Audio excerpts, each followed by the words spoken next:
A short, sharp moment changed everything, a sound, a scramble, and a web of questions that keep getting darker the more you look. Hit subscribe and turn on the bells now so you get first-hand updates on this story and others as they develop. A newly surfaced video has set off a wave of speculation because it appears to show tampering around the microphone setup at the event where Charlie Kirk was later harmed. The clip, grainy, brief, and shared among circles that track the case, shows hands near the microphone stand and an object being moved in a way some viewers interpret as furtive. That single clip, taken at face value, suggests the possibility of interference with equipment before Kirk went on stage. If true, it raises immediate and serious questions about motive and method. Who had access to the stage? What was that object? And could a device have been introduced and then activated remotely? Those are not small hypotheticals. Microphones and their associated cabling sit at the center of any staged event. They are placed early, tested, and then left in position until the presenter arrives. Any adjustment made after setup draws attention. In crowded back-of-stage areas, people come and go: technicians, security personnel, event staff, volunteers, sometimes sponsors, or guests with backstage access. That means a device could be slipped in by someone with official-looking credentials or by someone who blended in with the normal flow of activity. The video doesn't prove all of that, but it does force the question. For investigators, a newly surfaced clip is both a lead and a puzzle. It becomes essential to authenticate the video, verify who recorded it, confirm the timestamp, and compare it with other recordings and logs from the event. In that process, the chain of custody for the clip must be established so that it can be presented later in any official review or trial. Authentication also includes digital forensics to ensure the image wasn't doctored or manipulated. Even a clip that appears raw and convincing can be altered subtly, and modern tools can make changes difficult to detect by casual viewers. That means the presence of a suspicious clip alone cannot and should not be the sole basis for legal conclusions. Nevertheless, when a clip appears, authorities must take it seriously, locate the original file, interview the uploader, and trace the people who handled it. If the clip corresponds with other, independent recordings, security cameras, vendor footage, or other phones, then the probability that the movement seen is real grows. Conversely, if the clip cannot be corroborated, its weight is diminished. Beyond the technical validation, the social and political context matters. A video suggesting tampering will magnify existing worries about motive and cover-up because it taps into a broader fear that violent acts are not isolated incidents but calculated attacks enabled by insiders. People naturally ask, who benefits from such an act? Was it meant to silence, to intimidate, to create spectacle, or to provoke a larger reaction? The answers to those questions change the whole investigation. If evidence supports a finding that someone introduced a device, the case moves from a single perpetrator scenario to one that may involve planning, coordination, and potentially others who helped gain access or conceal intent. That prospect raises stakes for families, for event organizers, and for the public, because it suggests that ordinary safety protocols were bypassed or exploited. The emergence of this clip also affects public perception. Even before authorities finish technical checks, viewers form narratives. Some will see an obvious attempt to hide a device, others will caution against jumping to conclusions based on a blurry frame. That split intensifies as the clip circulates on social media, where sharing often outpaces fact-checking.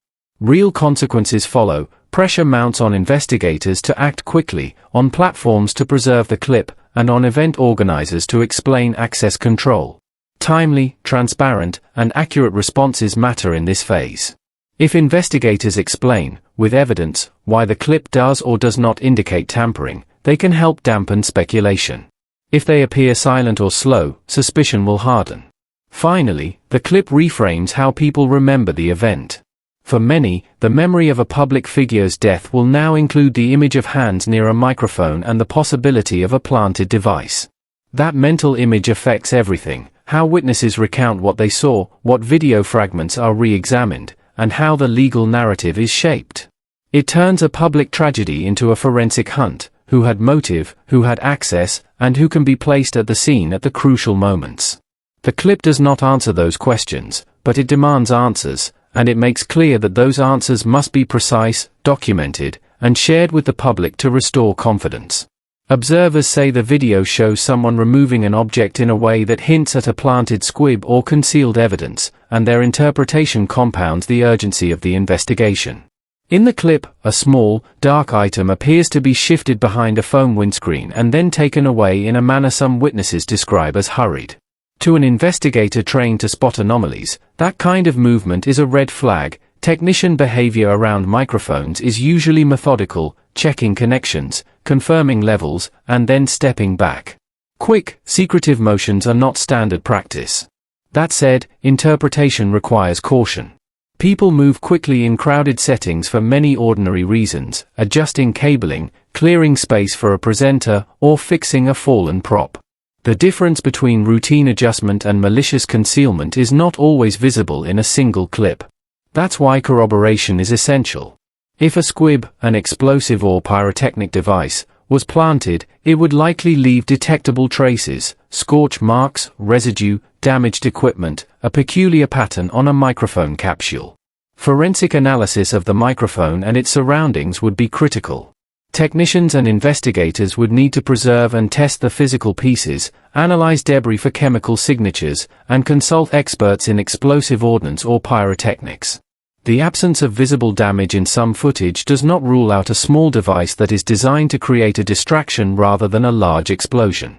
Likewise, remote-controlled triggering mechanisms can be tiny and leave little physical trace aside from the device itself. That reality increases the challenge. Finding a concealed squib requires careful sweeps and the preservation of any physical components. Witness testimony about seeing an object removed adds layers to this. The idea of planted evidence also raises motive questions. Why plant a device? Was it to harm, to scare, or to manipulate media coverage and public reaction? Each motive suggests different types of actors and different methods.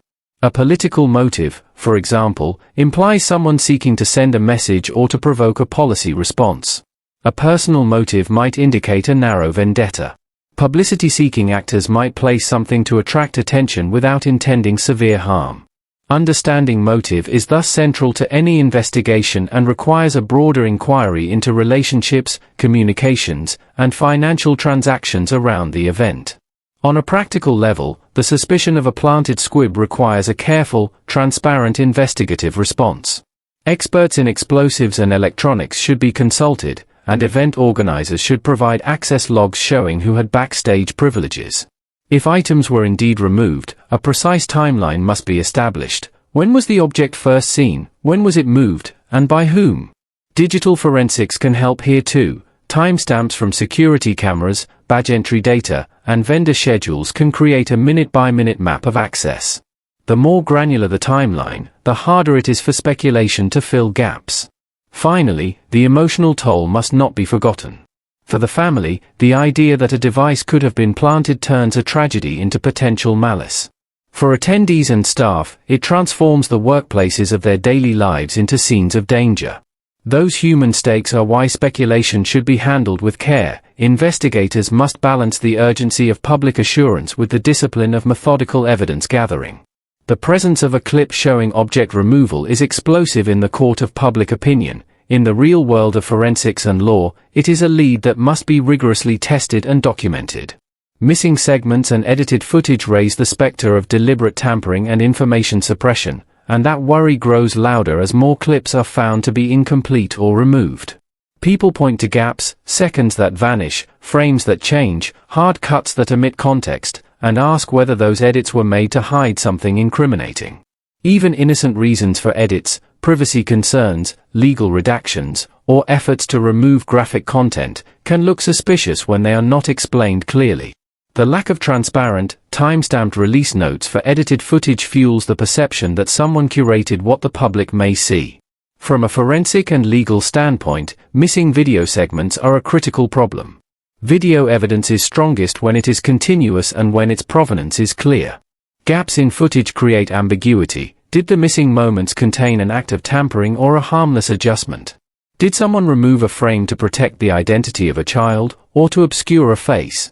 Investigators must be able to show a full chain of custody for every piece of footage, including logs of who accessed or edited files. Without that documentation, courts and the public have reason to doubt the integrity of the record. For defense and prosecution alike, that chain of custody is often as important as the content of the footage itself. Platforms and agencies play a role here, too. Social media firms take down graphic content for policy reasons and sometimes comply with legal requests to remove material. Law enforcement can request that platforms preserve content as evidence or limit its distribution to protect an ongoing investigation. Those interventions are lawful in many cases, but they must be transparent when done at scale in sensitive matters. A public that sees content disappear without explanation will suspect that something is being hidden, which worsens mistrust and drives people to alternative, unregulated corners of the web where conspiracy theories flourish. In the absence of clear answers, rival narratives multiply. Some will claim footage was deliberately edited to exonerate powerful interests, others will argue that missing clips are the result of chaotic moderation and uncoordinated takedowns. Both possibilities need to be explored. Independent auditors and neutral third parties can review preserved originals to determine whether edits were made and, if so, by whom and for what purpose. That kind of transparency can either confirm concerns or put them to rest. Without it, the court of public opinion will be the primary venue where the drama plays out, and that often favors sensational claims over careful analysis. The technical challenge of reconstructing missing footage is also significant. Even if an official archive holds the original files, the task of piecing together multiple sources, security cameras, vendor recordings, audience phones, requires time and skill. Timestamps must be synchronized, formats must be decoded, and sometimes damaged files must be repaired. All of that complicates rapid public disclosure. But the longer it takes, the more suspicion accumulates. That's why a clear communication strategy from investigators is essential. Explain what steps are being taken to recover and verify footage, provide timelines for when results will be available, and show proof of preservation where possible. Silence or vague assurances simply let speculation grow. At the heart of this debate is trust. Missing segments and edited clips do not automatically mean wrongdoing, but they do create an informational vacuum that breeds doubt. When evidence appears curated, in many investigations, a silent suspect becomes the focal point of inquiries precisely because silence cuts off one of the most direct paths to motive and method. Investigators then turn to other means, phone records, social media, logs of access, financial transactions, to reconstruct the suspect's connections and movements. If Robinson had access to backstage areas, communications with event staff, or contact with people who had clearance, those records would be critical. Likewise, if there are footage gaps that align with times Robinson was in certain places, those coincidences demand scrutiny. Silence complicates that work because it removes the easiest possible source of clarification, a direct statement that can be checked against other records. Public perception is also affected by silence. In communities where trust in institutions is weak, a defendant's refusal to speak is often interpreted as an admission by omission. People assume that if someone had a simple explanation, they would offer it. That assumption ignores the legal reality that defendants are protected against self-incrimination and often advised to refrain from public comments. But legal nuance rarely cuts through social media narratives, and Robinson's quiet thus becomes a narrative engine driving suspicion, speculation, and the search for scapegoats. There is also the danger of conflating silence with guilt because of the nature of modern rumor. Once a name becomes associated with secrecy, every unverified claim finds a home. That dynamic pressures investigators to be both thorough and transparent, thorough in examining all leads connected to Robinson, and transparent in communicating what has been checked and what remains open. If Robinson's silence is strategic, the record that investigators compile, verified logs, preserved footage, corroborated witness statements, can either support or undermine public assumptions. If investigators fail to produce a clear, auditable record, the suspicion around his silence will deepen. For Robinson personally, the stakes are enormous. If he is implicated by preserved footage or forensic links, silence will be one among many facts considered in court. If he is not, then his silence has still created a reputational burden that is difficult to erase. That is why legal teams often weigh the trade-offs of public statements very carefully. A single slip of the tongue can jeopardize a case, but prolonged silence can create a social presumption of guilt. In high-profile cases, People who remain silent can become symbols in a broader cultural argument, symbols that law and evidence eventually have to either justify or correct. Investigators must treat Robinson's potential insider knowledge as a lead to be followed, not as proof in itself. That means subpoenaing communications, checking access logs, and comparing his known movements to gaps in footage. It also means maintaining rigorous standards of evidence before presenting conclusions to the public. The balance is delicate because the public demands answers, and speculation fills voids when answers are delayed. But in the end, rigorous, documented inquiry is the only way to move from suspicion to substantiated fact. Robinson's silence complicates that path, but it does not close it. It makes the need for clear, auditable records all the more urgent. The question of who handled, reviewed, or deleted critical recordings from Kirk's final appearance is central to the search for truth. At any public event there are multiple points of custody for footage, production teams, venue security systems, third-party vendors, and sometimes government or law enforcement feeds. Each point represents both an opportunity to preserve evidence and a potential point of failure. Investigators must map that chain precisely: who recorded what, where were files stored, who had login credentials, and who accessed the footage after the incident. That map becomes the backbone of any explanation for why certain clips are missing or altered.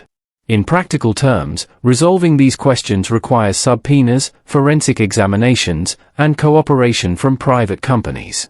Event organizers typically rely on vendors for audiovisual services, and those vendors keep raw files, multi-track recordings, and backup drives. If a vendor claims not to have certain footage, investigators will want to see purchase orders, staffing logs, and device inventories that prove what gear was on site. Similarly, if law enforcement is involved in securing evidence, chain of custody documentation must show when a device was seized, who signed for it, and where it was stored. Gaps in those logs are red flags and must be explained. The potential for deletion, intentional or accidental, also requires technical analysis. Files can be overwritten, drives can fail, and formats can become unreadable. But deliberate deletion leaves traces, metadata changes, wiped file tables, and other forensic indicators.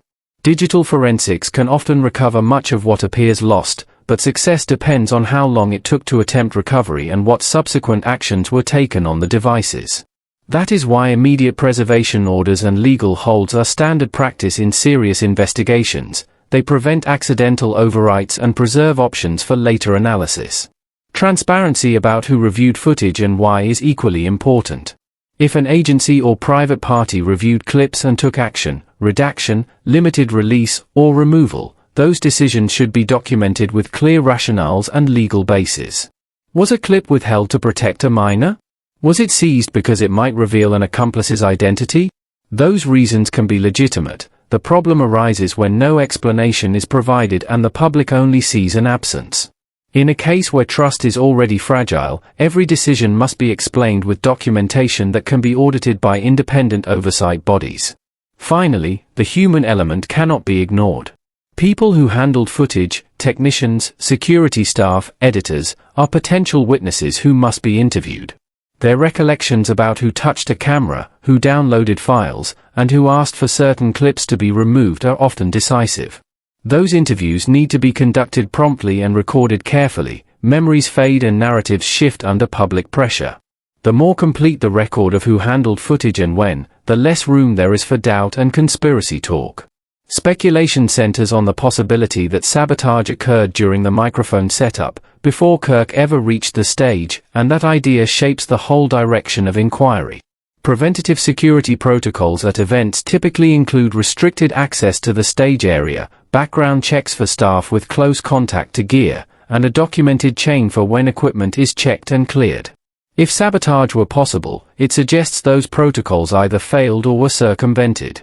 That could occur through forged credentials, collusion with insiders, or opportunistic access by someone who blended in with crew activity. Each scenario points to a different set of actors and different investigative leads. If sabotage happened at setup, questions multiply about motive and opportunity. Who would stand to gain from such an act, politically, personally, or in terms of publicity? Would the perpetrator be someone inside the organizing team, a contractor, or an outside actor exploiting a momentary lapse in security? The answers determine where investigators look: personnel records and vendor contracts for insider collusion, security footage and access logs for unauthorized entry, communications logs for suspicious coordination. The idea of sabotage also demands examination of event protocols. Were there checks that should have caught a device, and if so, why did they fail? That review is not just about blame, it's about fixing vulnerabilities to prevent recurrence. The implication that sabotage could be accomplished with a remote-controlled device also raises questions about sophistication. Remote activation requires a trigger mechanism, radio frequency, cellular signal, or timed detonation, that can be small and easily concealed. Tracking down such a mechanism involves electronics forensics, spectrum analysis to detect signal use, and a search for related components among vendor supplies and backstage gear. In other words, proving sabotage is not only about seeing suspicious motion in a video, it requires a complex, multidisciplinary technical investigation. Public calls for missing footage to be produced are not merely noise, they are a demand for the raw material needed to establish what happened. Original files, uncompressed and unedited, are the evidentiary gold standard. Preservation orders and subpoenas should be used to obtain those files from vendors, platforms, and private hands. Independent auditors can then verify authenticity and chain of custody. The quicker that process begins, the more likely it is that recoverable evidence will be preserved. Delays increase the risk that files will be lost, overwritten, or corrupted, either accidentally or intentionally, which in turn fuels suspicion. Silence and the spread of misinformation are now seen by many as tools in a broader effort to hide inconvenient facts. When official bodies withhold information and alternative channels proliferate unverified claims, it creates a dynamic where narrative control becomes the real battleground. Those who benefit from manipulating the story, whether to protect reputations, avoid legal exposure, or steer political consequence, have an incentive to manage what is made public. That possibility makes transparency not just a procedural nicety but an ethical imperative. The public has a right to expect that decisions about evidence are made according to law, documented with timestamps and approvals, and subject to oversight. The role of public apathy in enabling manipulation deserves emphasis. If citizens accept delayed explanations or shrug off missing footage as routine, they reduce pressure for thorough, independent review. In contrast, sustained, civil demand for transparency, through oversight bodies, independent journalism, and legal mechanisms, can compel agencies to disclose records and justify their actions. That civic insistence is essential because institutions often face competing pressures: the need to protect investigations, the need to comply with privacy laws, and the temptation to manage optics. Robust public oversight helps ensure those pressures don't excuse secrecy. Until preserved files resurface and are subject to independent analysis, everyone connected to the case remains under a cloud of suspicion, especially Tyler Robinson, whose silence has made him a central figure in public discussions. That suspicion is not a substitute for proof, but it does reflect the reality that unanswered questions breed doubt. The only path forward is systematic: preserve originals, document every access and alteration, interview all handlers, and release transparent reports that can be audited. That process will not satisfy everyone immediately, but it is the only approach that builds a factual record strong enough to withstand scrutiny. Demanding transparency is not the same as demanding immediate conclusions. It is a call for methodical, documented procedures that produce a single thing society needs above all: confidence that the truth can be found, tested, and explained. The absence of that confidence allows rumors to harden into accepted law and gives manipulators the chance to shape public memory. That is why this moment matters. It is a test of systems, institutions, and civic will. In the end, the case hinges on evidence, raw footage, preserved files, forensically examined devices, not on the loudest voice on social media. If the missing clips are found and they show routine activity, that will quiet some questions. If they show tampering, then the investigation must expand to find who had access and why. Either way, the public deserves an auditable account that stands up to independent review. Until that account exists, the fog of suspicion will remain, and trust will be slow to return. This story shows how easily truth can be obscured when evidence goes missing and silence takes the place of explanation. The immediate steps are straightforward: preserve and produce original files, document the chain of custody for every piece of footage, interview, and record testimony from everyone who had access to the stage and to recorded material, and allow neutral auditors to verify edits or redactions. For those who want justice, the work is not sensational, it's painstaking, technical, and boring. But that is the only work that will produce reliable answers. For families, investigators, and the public, the promise must be simple and firm: facts over rumor, evidence over assertion, and transparency over managed narratives. The day the preserved originals are released and vetted is the day much of the noise will be replaced by clear explanations. Until then, skepticism is not paranoia, it is the logical response to missing pieces in a story that matters to many lives. If you want to follow the verified developments closely, hit subscribe and turn on the bells for notifications. I will track court filings, preservation orders, and any newly surfaced footage, and I will report back with the verified, documented facts as they become available.